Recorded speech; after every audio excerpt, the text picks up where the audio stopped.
حضرت عباس بن عبد المطلب رضی اللہ عنہ بیان کرتے ہیں کہ انہوں نے رسول صلی اللہ علیہ وسلم سے سنا، آپ فرما رہے تھے، اس شخص نے ایمان کا مزہ چکھ لیا جو اللہ کے رب، اسلام کے دین اور محمد صلی اللہ علیہ وسلم کے رسول ہونے پر دل سے راضی ہو گیا۔ زید بن قدمہ نے ابو اسین سے، انہوں نے اسود بن الال سے روایت کی، انہوں نے کہا، میں نے حضرت معاذ رضی اللہ عنہ کو بیان کرتے ہوئے سنا کہ مجھے رسول صلی اللہ علیہ وسلم نے بلایا۔ میں نے آپ کو جواب دیا تو آپ نے پوچھا، کیا جانتے ہو لوگوں پر اللہ کا حق کیا ہے؟ پھر ہند سابق روایوں کے حدیث کی طرح حدیث سنائی۔ عامرین بن عانی سے عبد الرحمن بن یزید ابن جابر کے بجائے اوزاعی کے واسطے سے یہی حدیث بیان کی گئی، البتہ انہوں نے اسی طرح کہا، اللہ تعالیٰ اسے جنت میں داخل کر دے گا، اس کے عمل جیسے بھی ہو، اور اسے جنت کے 8 دروازوں میں سے جس سے چاہے گا داخل کر دے گا کا ذکر نہیں۔ ابن علیہ کے بجائے بشر بن مفصل نے بھی خالد عزا سے یہی روایت بیان کی، انہوں نے والد ابو بشر سے روایت کی، انہوں نے کہا، میں نے عمران سے سنا، انہوں نے کہا، میں نے حضرت عثمان رضی اللہ عنہ سے سنا، وہ کہتے تھے، میں نے رسول صلی اللہ علیہ وسلم کو فرماتے ہوئے سنا۔ اس کے بعد بالکل سب کیا روایتوں کی طرح بیان کی۔ اسماعیل بن ابراہیم بن علیہ نے خالد عزا سے روایت کی، انہوں نے کہا، مجھے والد بن مسلم نے عمران سے، انہوں نے حضرت عثمان رضی اللہ عنہ سے روایت کی، کہا، رسول صلی اللہ علیہ وسلم نے فرمایا، جو شخص مرے گا اور وہ یقین کے ساتھ جانتا تھا کہ اللہ تعالیٰ کے سوا کوئی عبادت کے لائق نہیں، وہ جنت میں داخل ہوگا۔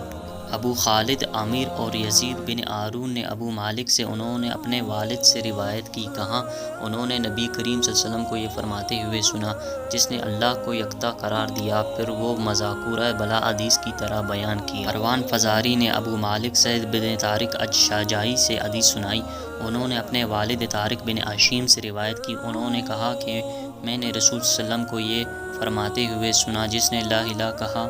اور اس کے سوا جن کی بندگی کی جاتی ہے ان سب کا انکار کیا تو اس کا مال و جان محفوظ ہو گیا اور اس کا حساب اللہ پر ہے۔ حضرت عبداللہ بن عمر رضی اللہ عنہ سے روایت ہے کہ رسول صلی اللہ علیہ وسلم نے فرمایا، مجھے احکام دیا گیا ہے کہ میں لوگوں سے جنگ کروں یہاں تک کہ وہ اس حقیقت کی شہادت دے کہ اللہ کے سوا کوئی معبود نہیں اور محمد صلی اللہ علیہ وسلم اللہ کے رسول ہے، اور نماز قائم کرے اور زکوٰۃ ادا کرے۔ جب کہ یہ سب کچھ کرنے لگیں گے تو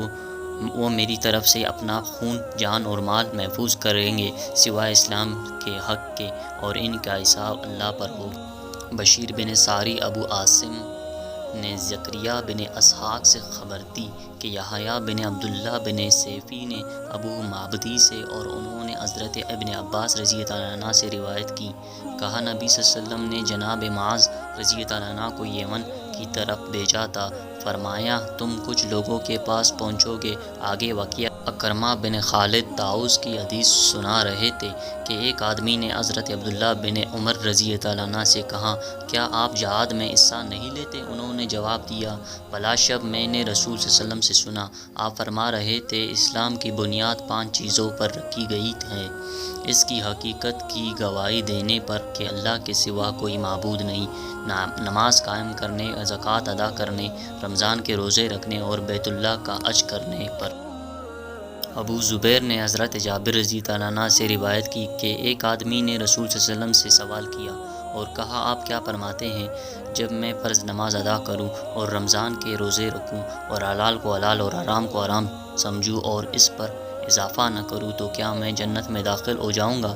آپ نے فرمایا، ہاں۔ اس نے کہا، اللہ کی قسم میں اس عمل پر کوئی اضافہ نہیں کروں گا۔ شیبان نے عماش سے، انہوں نے ابو صالح اور ابو سفیان سے، اور انہوں نے حضرت جابر رضی اللہ عنہ سے روایت کی، انہوں نے کہا، نعمان بن کوکل رضی اللہ عنہ نے عرض کی، اے اللہ کے رسول، پھر اس سبق روایوں کی طرح ہے اور اس میں یہ اضافہ کیا اور میں اسی پر کسی چیز کا اضافہ نہ کروں گا۔ ابو معاویہ نے عماش سے حدیث سنائی اور انہوں نے ابو سفیان سے، اور انہوں نے حضرت جابر رضی اللہ عنہ سے روایت کی، کہا، رسول صلی اللہ علیہ وسلم کے پاس نعمان بن کوکل رضی اللہ عنہ آئے اور کہا، اے اللہ کے رسول، آپ کیا فرماتے ہیں کہ جب میں فرض نماز ادا کروں، حرام کو حرام اور حلال کو حلال سمجھوں تو کیا میں جنت میں داخل ہو جاؤں گا؟ نبی کریم صلی اللہ علیہ وسلم نے فرمایا، ہاں۔